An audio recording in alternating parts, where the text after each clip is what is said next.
So, good morning, everyone. When Pastor Dale and Chris approached us to speak today, Dave and I prayed, and We we were really scared.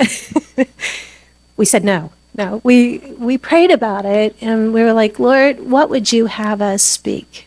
And He put it upon Dave's heart that we just basically speak the journey that God has had us on for the last 50 plus years. We won't go into details on that, but for the last 50 plus years.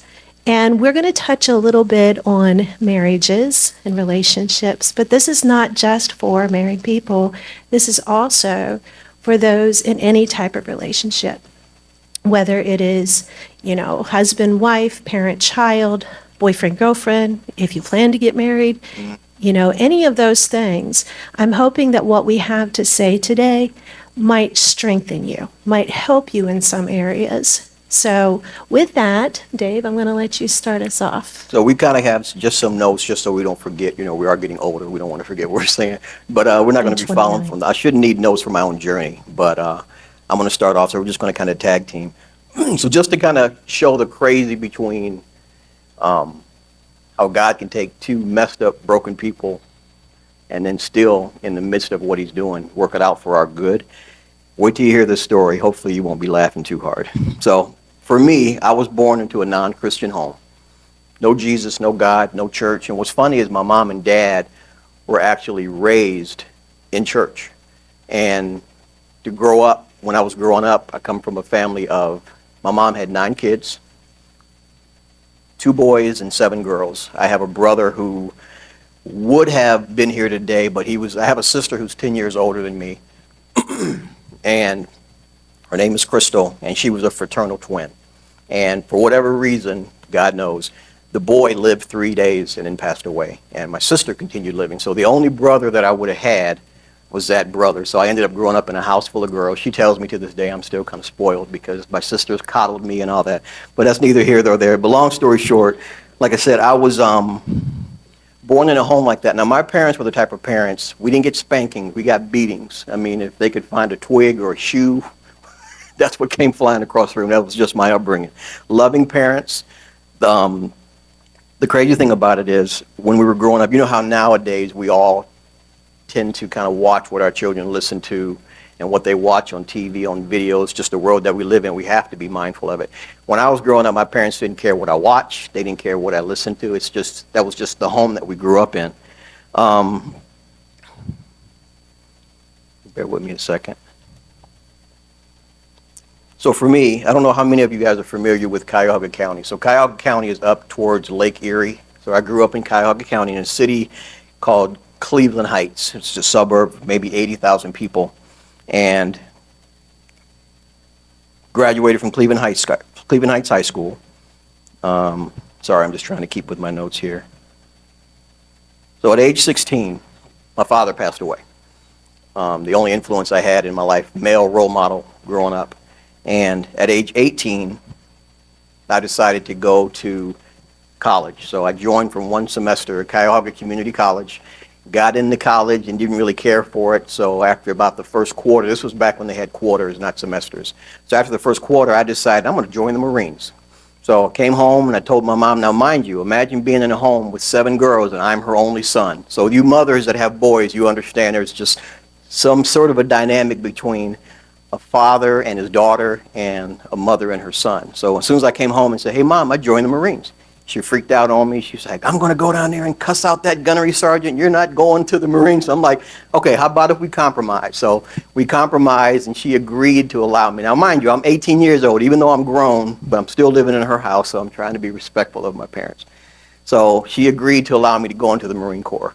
So I went into the Marine Corps Reserve, did my 6 years, finished that up in 1990, the end of 1990. But in 1989, I started working as a police officer. I got hired by the city of Cleveland Heights, where I actually grew up, and I did that for 20 years until I moved to Scottsdale, Arizona.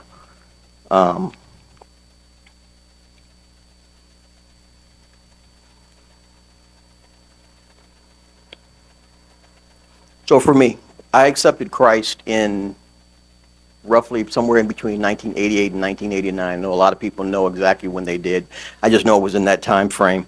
Got married at the age of 25 to my first wife. So now this is kind of where we get into the failures that we all have had in our lives.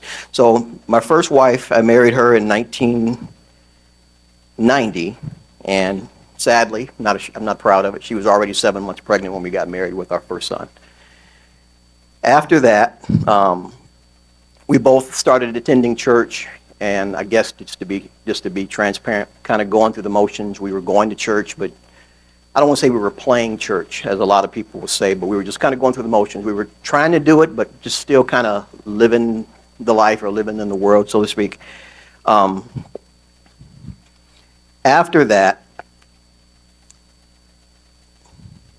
I'm sorry, guys, I'm just losing I'm trying to. So in 2000,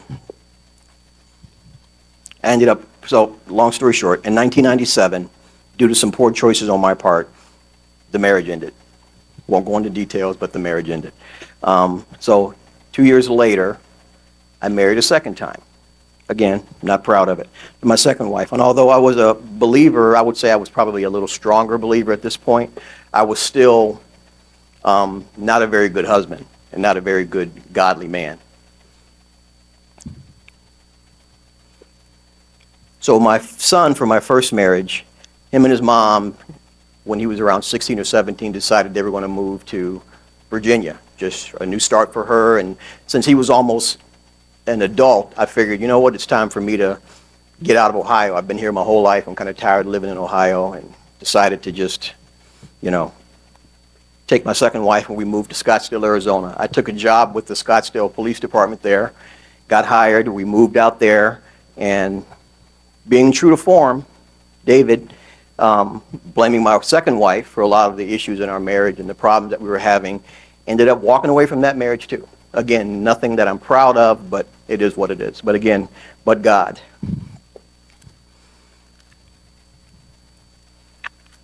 So just for me, I don't know if any of you guys can relate.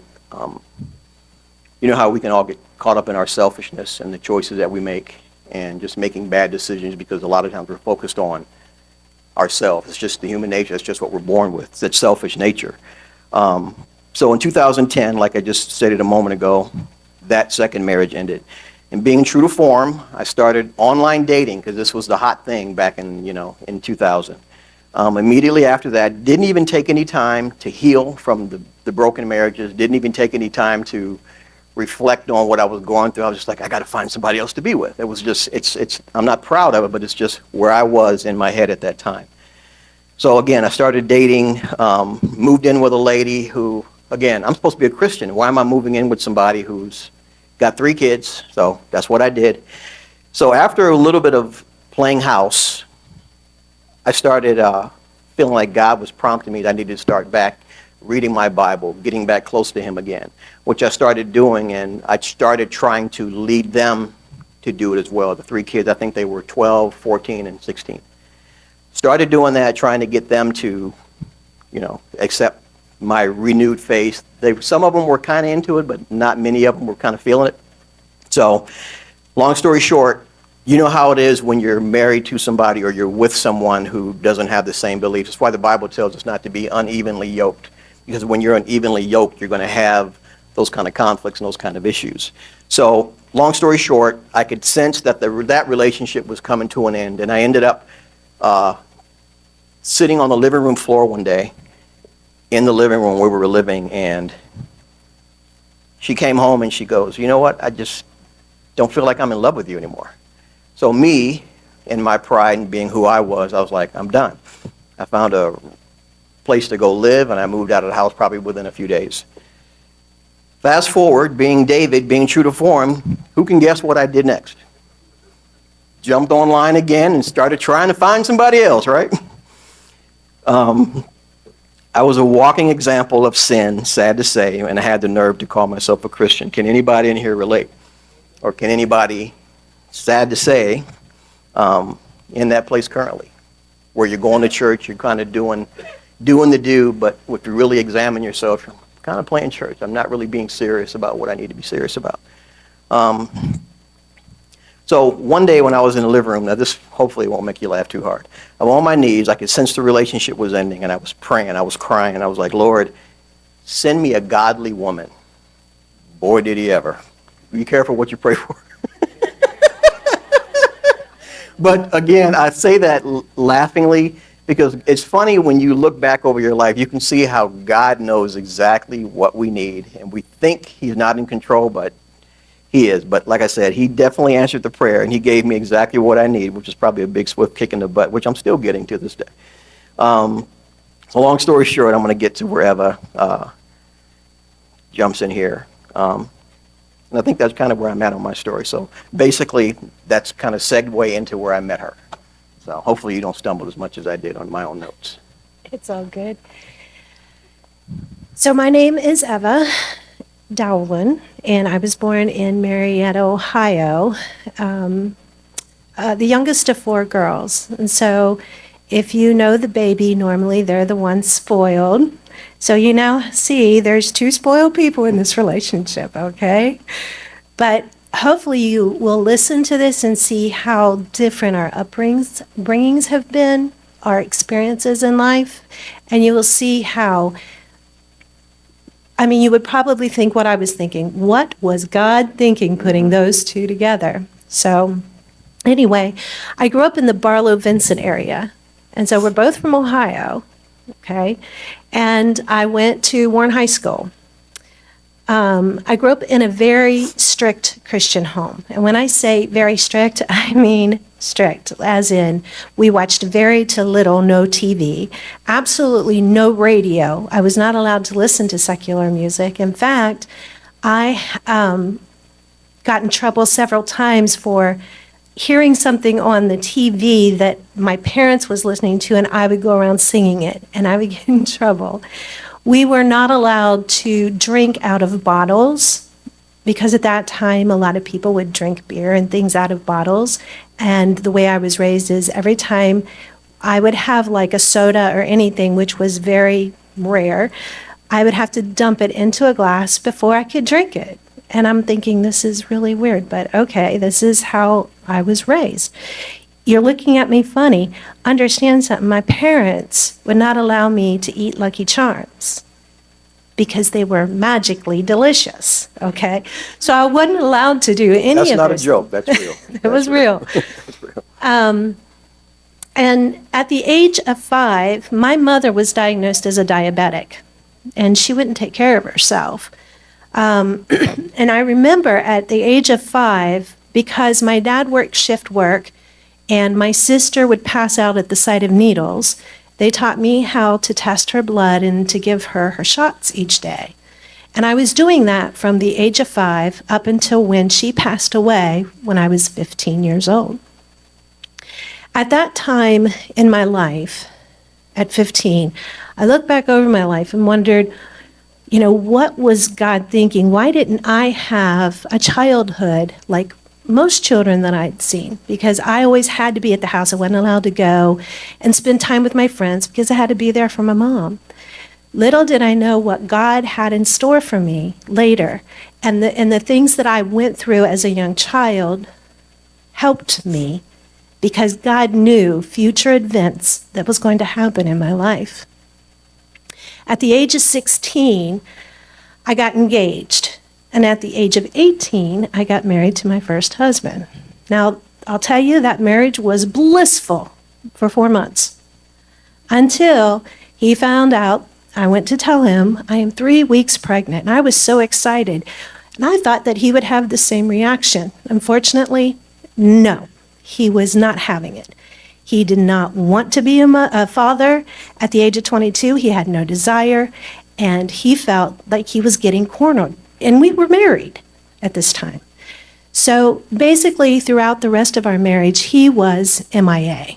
And I was trying to raise not one, but 2 sons, because 22 months later, after the first one came, the second one came. And I was trying to do this all by myself. And I'm thinking, Lord, what did I do so wrong to deserve this?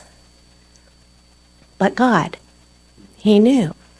At the age of 10, my youngest was diagnosed with diabetes. God knew that I would need that experience and that training from my mother to handle my son. And my son wasn't just a type 2 or a type 1. They diagnosed him as a type 3, which is insulin dependent, but also insulin resistant. He was both and or, which was very, very rare. And so for me, the doctors, when he was first diagnosed, they said that at his age, he would be probably hospitalized at least 10 times before his 20th birthday. Listen, I give God glory, because to this day, he's in his 30s and has never been hospitalized. God knows. Yes, to God be the glory. So, like I said, that marriage was on shaky ground from the beginning, but after 19 years it ended. And I decided that I was going to move to the Dominican Republic to do some humanitarian work, something that I've always wanted to do. While I was down there, I met a man, got married, and I'm going to tell you it was for all the wrong reasons. And unfortunately, that marriage didn't last very long at all. A year later, I moved back to the States because my dad found out that he was ill. He was very sick. And it was something 1 out of a billion people, some kind, I couldn't even pronounce it if I had it in front of me. But I moved back to the States, and I was with him for the full year. He had to learn how to speak again, walk again, everything. It was just like an infant. Exactly a year to date, he was doing so well, and he was supposed to get his driver's license the following day. He ended up having a massive heart attack and dying. But praise the Lord, I had that year with him where he poured into me. Now, back when I was 16 and engaged, he had this talk with me, and he said, listen, 2 things. A, you will never dye your hair red. And B, you will never marry a black man. And at that time, I agreed to disagree. But he had his reasons. So when he fell ill, when he got sick, and I moved back, that year that we spent, I saw his heart soften. And he said, listen, I have to tell you, I'm sorry. He said, God has shown me that no matter what color, no matter what race, they are all precious in God's sight. And I was wrong. You see, that took a strong man. He was a wonderful, wonderful example and a mentor for a long time in my life. And like I said, he passed away.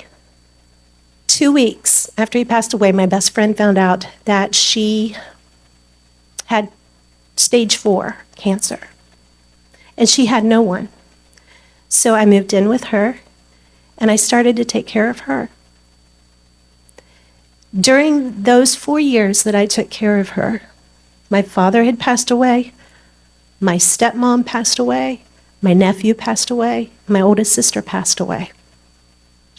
And I'm thinking, Lord, I don't know how much more I could take. And the final blow was my best friend passed away. And at that point, I knew that God was calling me to Arizona. Now, he literally took me to the desert. If you have ever been in the desert, you will find that that is not a fun place to be. But the thing is, when I moved out there for 2 full years, I soaked up the love of God. And I went through this healing process and this restoration process. And God made me stronger in him and in his word. And I'm thinking, man, I was missing this all this time through my life. And it was almost like God was putting my head on straight, so to speak. And then I met him. Your head got all messed up again. Yeah. So just segue a little bit. So kind of going backwards, how she and I met, again, I told you I was doing the online dating thing. So I'm thinking, I'm a Christian. I need to be on Christian Mingle, right? How many of you know those crazy sites are not all Christian? So long story short, I remember looking at different profiles, trying to find a match or somebody that I could be interested in.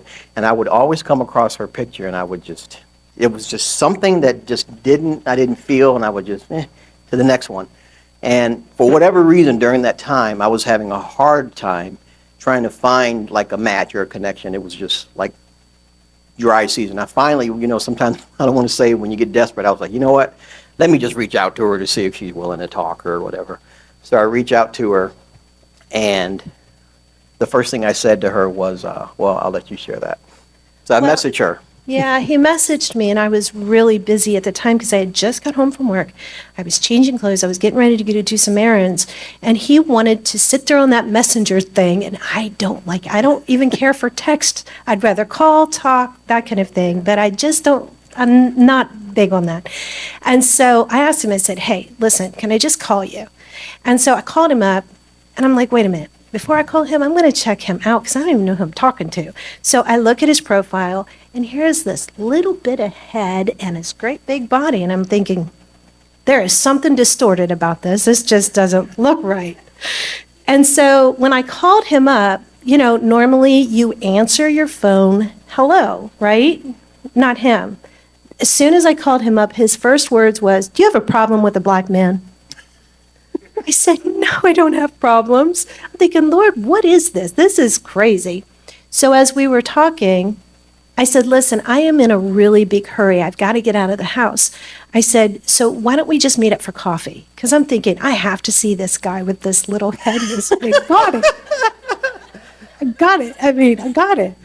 And so we decided on a time and met up for coffee. So we met for coffee. She was actually in the area where I was familiar because I was working for Scottsdale. So I knew a little coffee shop, and it was a park across the street. So we met for coffee and walked across the street to the park and just really had it was like you could feel the connection there. Long story short, I don't want to take too long. We ended up having a good evening. That was on February 1st. February 14th, 13 days later, I proposed. Folks, kids, don't try this at home. But God. So the next day, we got married. So we dated for 2 weeks and got married. With both of our crazy past and our crazy history, and all I can just keep saying is but God. So since then, we're 11 years strong now. And what did I wanted to say? I think there's been one night in 11 years that she and I have not been in the same house together, in the same bed together. We have never been separated in almost 11 years. So. Okay, so with all that being said, imagine taking some oil and some water, putting it into a container, putting a lid on, mixing it up, and trying to keep it mixed up, right? It isn't easy. No. So most of us in the room here are married. If you've been married for any period of time, everybody in here that's been married knows how challenging it can be. Here you have God who, this is one question I'm going to have to ask him, like, what were you thinking when you thought marriage was a good thing? How he takes two broken people, and if you listen to our stories, you can hear the brokenness. Takes two broken people with two messed up pasts and brings them together and says, I want you guys to be one flesh. It just doesn't make sense to our little human finite brains. Hold on, let me get to my notes here. And Eva mentioned it earlier. I don't know who in here is single or in that transition phase, but this is for you as well because, like I said, God has kept us for 11 years and has taught us a lot, and we've been through a lot. I remember I heard a person say, like you get excited about getting married, there's the engagement ring, then there comes the wedding ring, and then there's suffering, right? I heard a guy say that. I'm like, man, that's almost true. And then I heard another lady said, she said, I was looking for the ideal, and it became an ordeal. Now I'm looking for a new deal. right? It's just hard. People have a hard time staying married or working through the issues. And again, it's funny, I had to add this as well. Isn't it funny how we go to school for, what is it, 13 rough years, from like 5 to 18, to learn all these things about life. We even have to go take a test and go to school just to learn how to drive. But there's nothing for marriage other than what the pastor, those little counseling sessions that they give you before. There's really no training, when really there should be some sort of training. And if you haven't noticed, you probably have already. Eva and I, we have double challenges. If you haven't realized, she's white, I'm black. If you haven't realized already. No, no, no. He used to be white until he started mowing all that yard that we just bought. Yeah, it definitely got darker, definitely got darker. So marriage is challenging enough, walking through marriage, but like I said earlier, and she's even shared on it too, just throw in the black and white, the cultural differences, her upbringing versus mine, fully God, no God. And then you take the fact that you have just a man and a woman. And it's like, okay, so we're supposed to mesh all this together. Eva wanted to give you guys a few examples, and I know we all have them as couples in here, but I like to stay up late and I like to get up early. So I like to be at bed at 9. I like I like my meat cooked kind of medium well with a little bit of pink. I like mine well done, then burnt, then burn it again. That's a whole other story in itself. I'm an extrovert and I love talking to people. So I'm an introvert and I like a good book. yeah, I like to clean. Like when we cook dinner, I like to clean up everything before we sit down and eat. When I fix something in the kitchen, I like to clean up after I eat because I like to eat my food hot. Throw it in the microwave. Problem solved. Now, this is probably, I don't know if anybody can relate, but I'm the type of person, I will have my phone in front of me, I'll have the TV on in the background, and I'll have my laptop going and a song playing on the laptop all at the same time, and it drives her nuts. I like peace and quiet.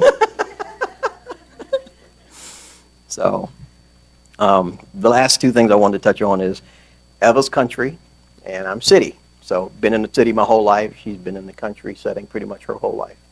So, oh, okay. We had to share a couple of stories. Some of you guys have probably heard these crazy stories. So, when we lived in, I'm gonna go first because I want to point out her city flaws.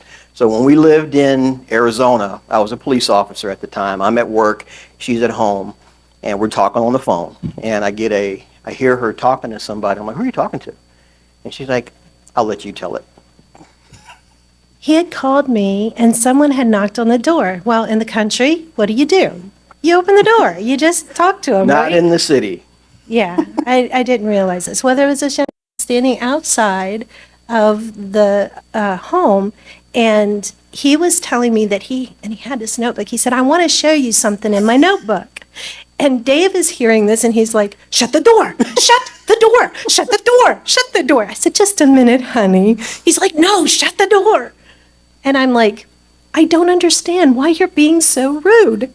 And he said, honey, do you understand that there could be 3 people about to bust in that door? You don't realize you're not in the country anymore. We had situations going on during that time where somebody would ring your doorbell and they would look, they were like an innocent person, and as soon as you opened the door, there'd be 3 people hiding behind the wall, and they would come rushing in the house, and they would basically do a home invasion. So she didn't know that. Oh, here, what's in your notebook? You know, show me. I'm like, here's a meth addict knocking on the door, you know. I'm like, shut the door. So now she gets to tell on me a little bit about my non-countryside. Okay, well, when we first bought No laughing aloud. when we first bought the home down the road here, we wanted to fly in to see it and to kind of inspect what we had just purchased. And, you know, after we got finished, we met my youngest son for dinner and his family. And Dave is over there just showing him all these pictures, you know, of the land and the stuff that was there. And my youngest said, well, man, are you going to buy a bush hog? And Dave kind of looked at me and said, I don't know. And then he leans over to me and he says, what kind of animal is that? My I city said boy. you guys couldn't laugh. Oh, and I've got to tell you this one because this just happened last week. Oh, Lord. Okay? I'm getting better. I'm getting better. This happened last week. Dave is down at the pond. I'm thinking, it's all good. I'm going to go in the back and I'm going to straighten up. So I am standing there, just trying to get everything rearranged in the backyard. And all of a sudden he comes up and he says, "Babe, you will not believe what we have in our pond." Okay, what do we have? He said, "We have lobsters." So I took a video to show her. I'm thinking it's a baby lobster. So I go to show it to her. He's never been introduced to a crawdad. City, country. See, we're just telling her. See, they laugh more at yours than they did at mine. Where do we leave off here? Because I want to stay in line. As you see, oil and water, Yes, yes, okay? yes. But God made us who we are. He gave us the experiences that we have. God doesn't desire for Dave to become water or for me to become oil. His desire is he placed us in this container called marriage. And what he did was he wanted us to learn how to bend and sway, how to work together. He doesn't want Dave or I to lose our individuality. I will probably always be water with a little bit of oil because you know that your spouse rubs off on you. And vice versa. But what God knew before we ever met each other is the strengths I was going to need was going to be from him. And the strengths that he was going to need would come from me. And so we are all changing all the time. That's how we were made. You were born and you start growing. You change every day. And you and your partner has to learn how to bend and sway together through those changes. Whatever life throws at you, you have to be in one frame of mind. That's the reason why Scripture says, and they become one. It's not, I have to lose myself in him. It's that we have to merge together and become one. And again, just as we kind of get more into the not so funny parts, we're not proud of our failures. It's a little embarrassing, but one thing I've learned in my Christian walk that I believe it's important to be transparent, because most of the time the people in the room are just as messed up as you are, and we all know that. But again, it's just that little bit of self and pride that wells up, like, man, I don't want people to hear I was just messed up. But again, the thing is, I think you help other people grow that are still struggling in those areas when you're able to be transparent about your failures, regardless of what they are. So the funny thing about it, let's look at Romans 8:28. This is a scripture I believe all of us should know. The good thing about it, like I said earlier with Eva and I, even in our failures, we still can look back and see that God knew exactly what he was doing, even in my crazy and what she was going through. You see, I always refer to mine as crazy and not her so much. But Romans 8:28 says, "And we know that in all things God works for the good of those who love him and are called according to his purposes." We hear that scripture a lot.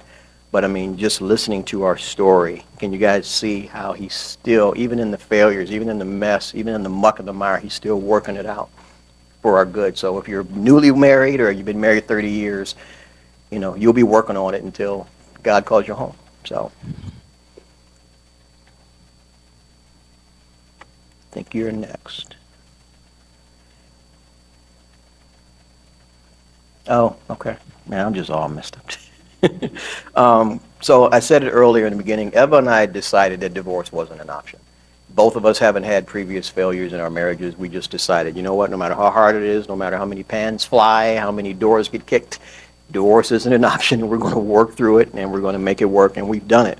And without going into details, we've been through some battles. But again, can anybody relate? If you've been married, you've been through some battles. So, but I think the biggest thing that I've learned is that a lot of us, we think the only option is to get out or to run, and that's not the case. One example I always like to mention is when we talk about the Israelites. Everybody knows the story of the Israelites and how it took them 40 years to take a trip that should have taken them 11 days to get across the desert. And disobedience, not listening to God, doing what God tells us to do. So if you're in a situation right now and you're feeling like your only option is to run or to get out, again, just remember what ends up happening is you end up taking whatever you didn't resolve in that previous situation, you take that baggage into your next relationship, and you end up just compounding the problem. And I wanted to add this.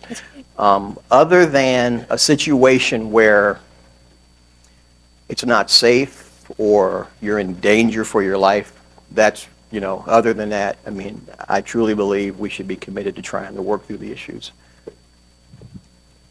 And what's wonderful is we serve a God who can restore anything. He can restore broken homes.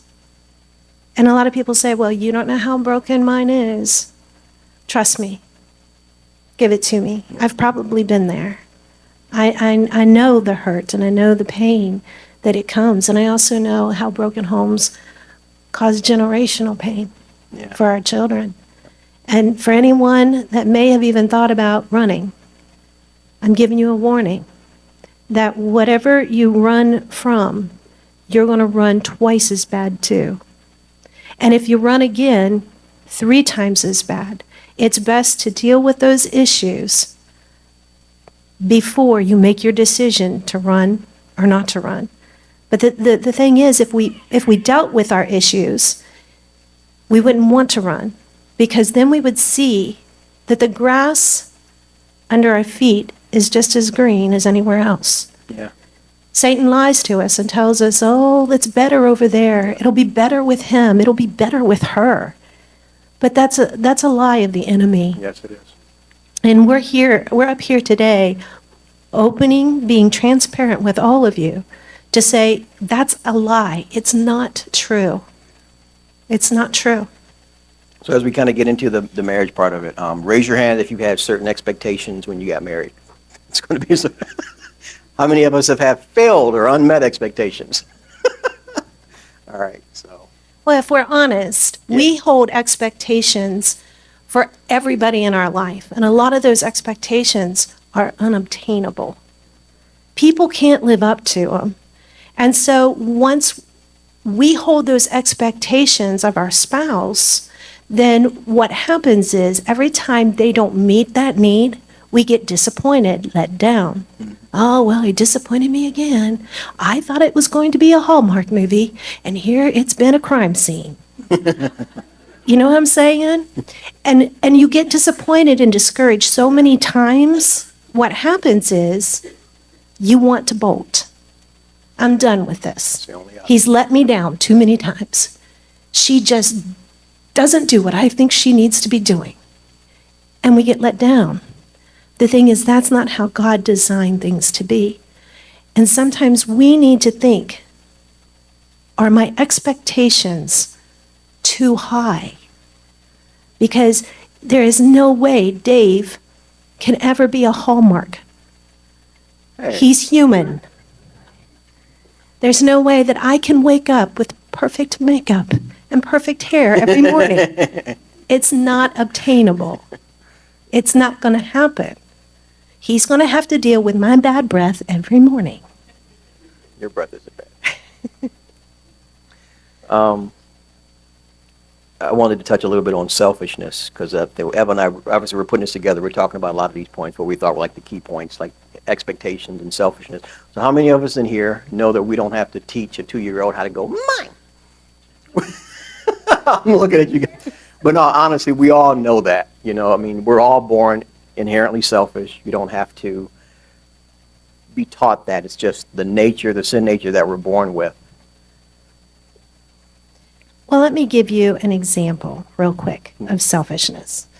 When we moved into the house, we had this beautiful home and we started remodeling, and I looked at Dave and I said, under no circumstances are we going to have any color on these walls.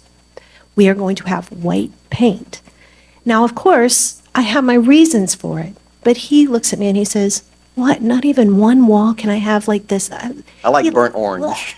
burnt orange wall. And I said, honey, you can't match that with anything, honestly, unless it's black, white, gray. That's it. I said, but if you have white, you can put anything, anywhere in the room. And I said, not only that, but it brightens up the house and it also makes it look bigger. I said, so I really want white. Now, could I have given him a small square in the garage? Maybe. But I was dead set against wanting those white walls. Is that selfish? Yeah, it was. Well, for me, my example was I have a tendency, and I'm trying to be better in this area, where I'm kind of selfish with her time. You guys heard her say earlier how she likes peace and quiet, and I'm a talker, and I'm sitting there, and I'll see something. I'm like, hey, honey, look at this. Hey, honey, did you know this was going on? And she's just like, yes, dear. I can tell I'm driving her crazy. I'm selfish of her time. And those are just two fun examples, but there's several more we could give. Yeah, there's a lot of ways that we Selfishness. all can be selfish and want what we want. Yeah. But that's in that container, it doesn't work. The oil can't look at the water and say, don't pass this line. Yeah. When it gets shaken, we have to be able to move and sway with each other.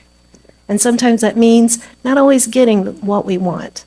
And that's the reason why I go, yes, honey, what would you like? Yeah, and she's good at it.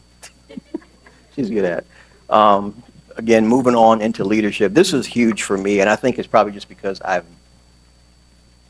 been so jacked up. I like the word jacked up because I think it sounds better than messed up, because really we're all jacked up, to be honest, for being honest. But one of the things that God has given me, even when I was a police officer, I tried to do my best to pour into men, whether I was going to a domestic call or something. Every door that God would open, I would step into that, and I would start pouring into the men as far as like, hey, this is what your role is. So I'm huge on leadership, and not proud to say it, but I had never really in church heard the term biblical headship or really understood what it meant. And not proud of it, but she actually had to teach me what true biblical headship was, because I had never heard it taught or preached. And I think the point I'm trying to make, I'm not trying to step on any toes here, but this is mainly just for the men, coming from a man. We need to step up our game in the leadership role as far as taking on the role that God has. And I'm not saying that some of you here haven't done that, because you probably have. I'm just saying, just hear my heart on this. When I look back over my life, and as I get older, it's like I realize the seriousness of salvation and finishing strong. And I'm at a point in my life now where I want to finish strong. There's no more playing games. There's no more. And it took a lot of years for God to give it out. Like I said, when I prayed for a godly woman, he knew exactly what. He said, all right, I'm singing it in the big guns. But long story short, men, we need to be better. We need to understand more about what the role is as husbands and fathers, because God is going to hold us accountable. You know, a lot of people look at it like it's the wife's job to raise a kid. No, from the way I understand it, the man needs to be pouring into the children biblically and teaching the children just as much as the wife does. So again, that's just my little admonishment to us men to be better in that area. Let's read John 13, 12 through 17.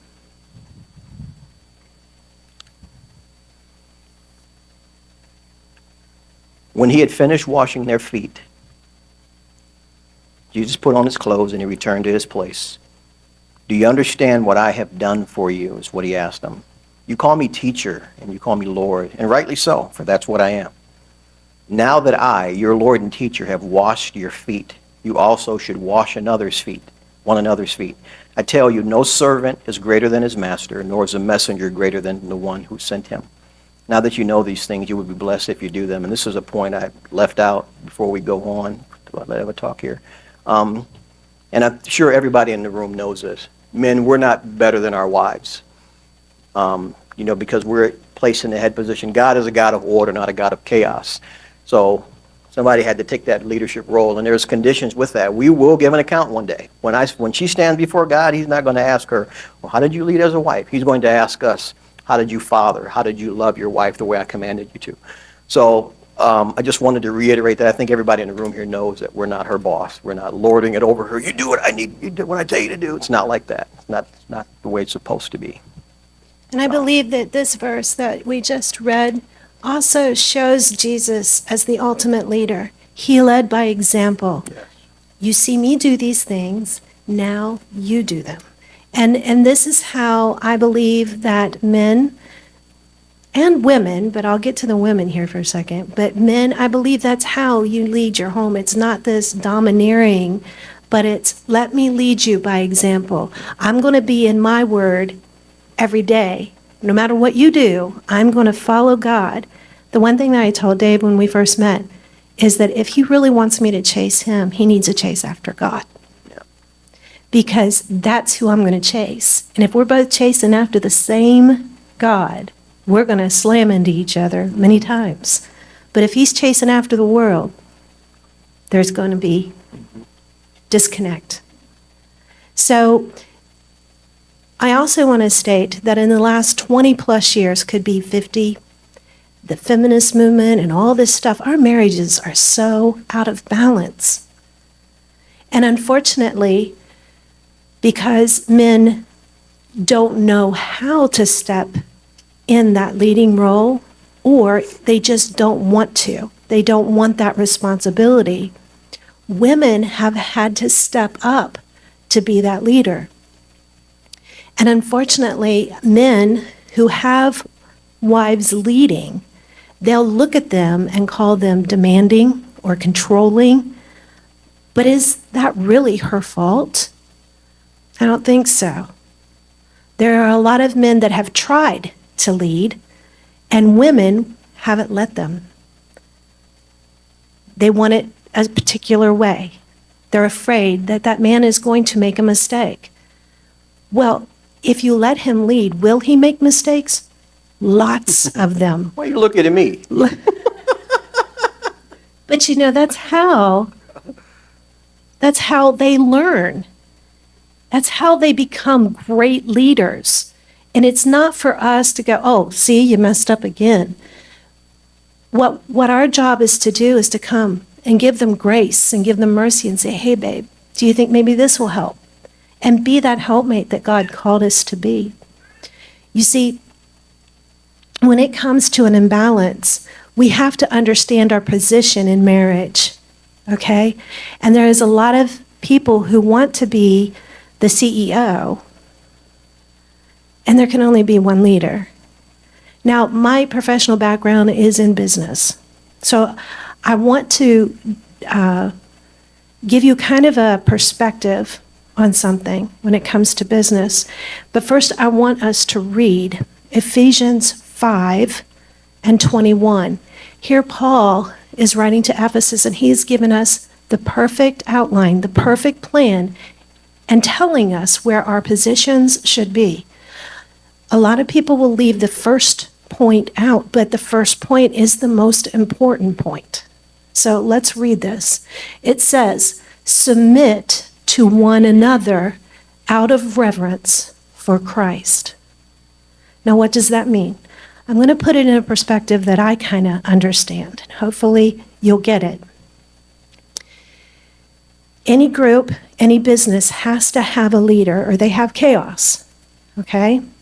And when, let's say, the administrative assistant or the maintenance department decides one day, hey, I'm just going to be the CEO today, you would have total chaos. You see, each person in the company must submit to one another in their position in order to have a thriving company. For it to make profit, the CEO can't waste all of his time trying to figure out why the Toilet's not working. something's broke down or this or that. You see, the employees depend upon the CEO's leadership. But the CEO depends on all the employees to be there and to do their position. They must submit to one another. And not one position is more or greater than the other. That CEO would be lost had it not been for his administrative assistant, all the way down. He couldn't fulfill all those positions, and neither can we. So I'm going to read this again, because it works, it fits in marriage. We have to submit to one another in order for any of it to work. One's not greater than the other. We're there to complement each other, to help one another. Submit to one another out of reverence for Christ. Let's move on to 22, because now we get point number 2. Wives, submit yourselves to your own husbands as you do to the Lord. For the husband is the head of the wife, as Christ is the head of the church, his body, of which he is the Savior. Now, as the church submits to Christ, so also wives should submit to their husbands in everything. Point number 3.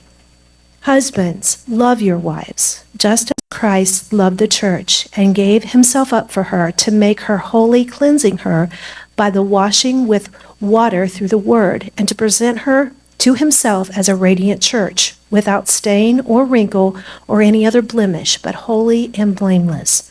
In the same way, husbands ought to love their wives as their own bodies.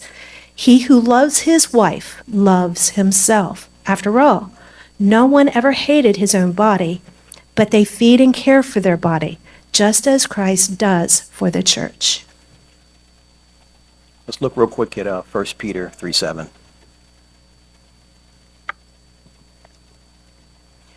1 Peter chapter 3, verse 7 tells us, husbands, in the same way we need to be considerate as we live with our wives and treat them with respect as the weaker partner and as heirs with you of the gracious gift of life. And this is the kicker right here.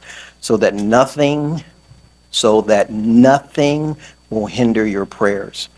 And the point I want to make is, ladies, if you're dishonoring to your husbands, I truly believe God's not hearing your prayers. If there's chaos and craziness, what's the word I'm wanting? I can't remember the word, but just chaos in the home, conflict in the home. Men, it goes for you as well. I don't believe that God is hearing your prayers. I mean, it's clearly telling us in Scripture that your prayers are hindered in that regard. So if a husband and wife are in discord, it says, tell the husband not to pray, because I truly believe that God's not listening. That's why Satan starts bringing conflict into our homes, mainly so he can keep God away. Remember, God is a God of order, not a God of confusion.